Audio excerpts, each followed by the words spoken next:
If Philip II succeeds, he will overthrow her and make England Catholic again. But how can Philip put together such an armada?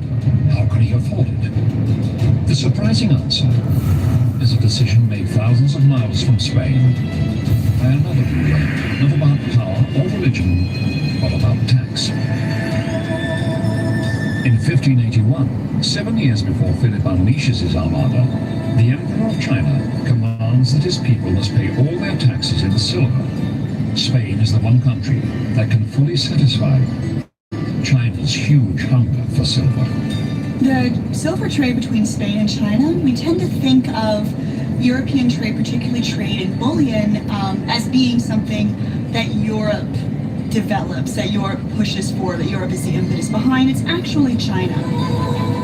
What we explore in this revelatory series is how through this one decision, a Ming emperor placed China at the heart of world trade.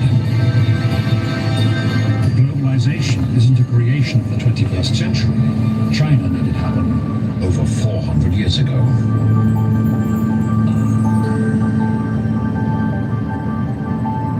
It is the 16th century in China.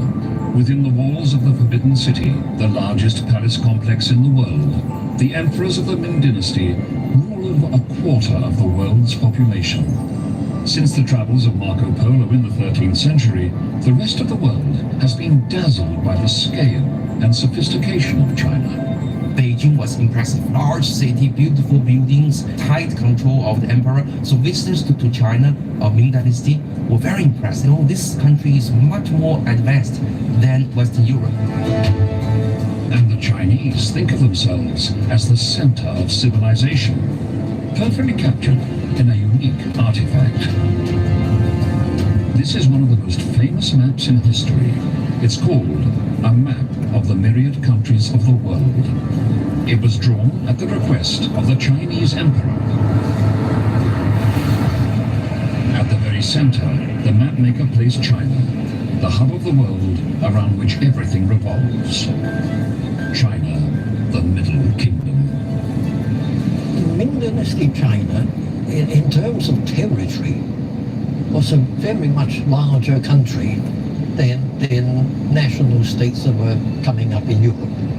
The emperor was much more wealthy than the richest kings in Europe. They were never shaken to believe that China was the center of the world. But Ming emperors do have one weakness. Their power is built on sand. They are hamstrung by a tax system of extraordinary inefficiency and complexity.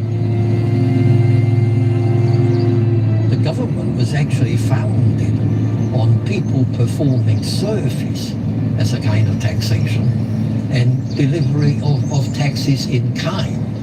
So you had to pay so much in terms of rice or silk or cotton. In the Ming Dynasty, they were master tax dodgers.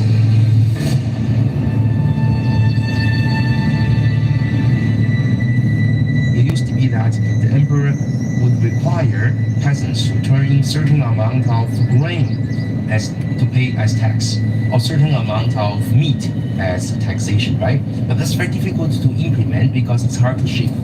Second, it's hard to measure the quality of grain, right? It's much better and much more flexible just to pay money. But the government has been issuing paper money on and off since the 11th century, but the people have little trust in its value.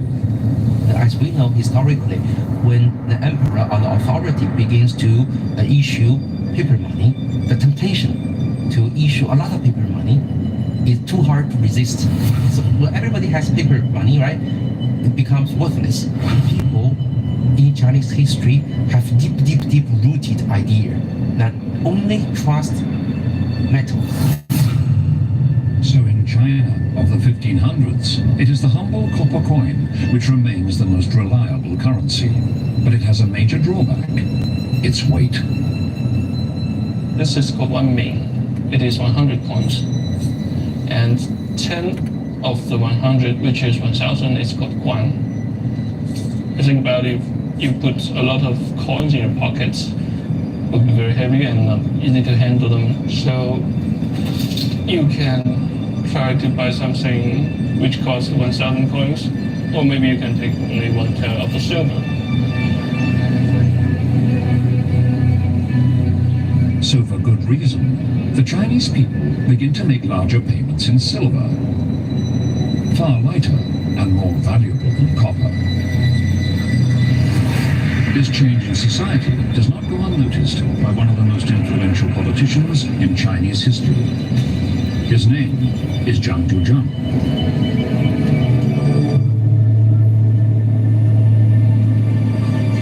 那么，但是他在很年轻的时候，他对这个当时的中国的这样一个变化就很了解，所以当时就找到了，就是现在我们中国，发生了很多的变化，但是我们现在的制度有很多方面不适应这样一个变化。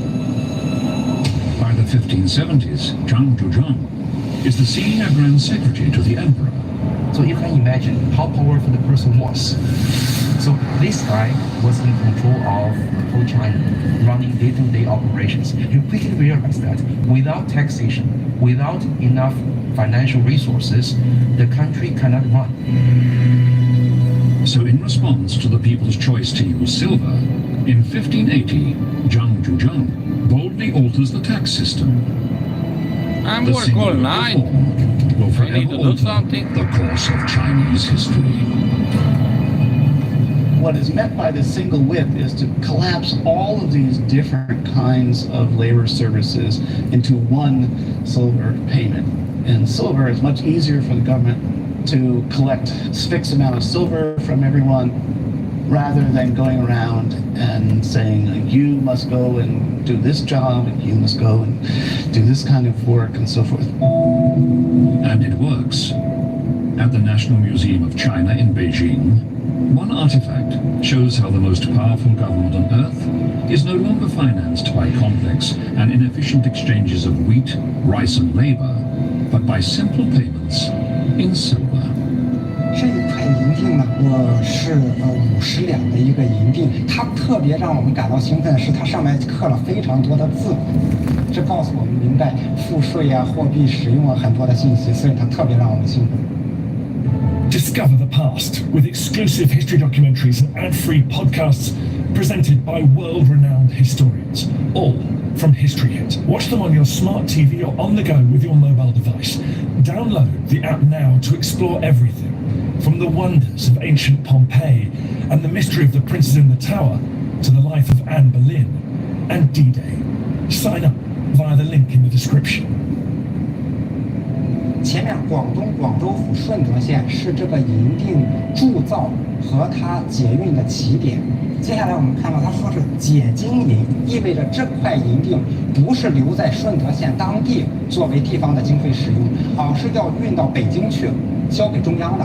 接下来我们看到说折米200石，这一句话非常的精彩，因为我们知道明代的赋税的征收经历了从实物到货币的一个转变。 这时候我们注意到，官府在记载财政收支的时候，已经把银作为一个最重要的数字来记载，而把米放在后面。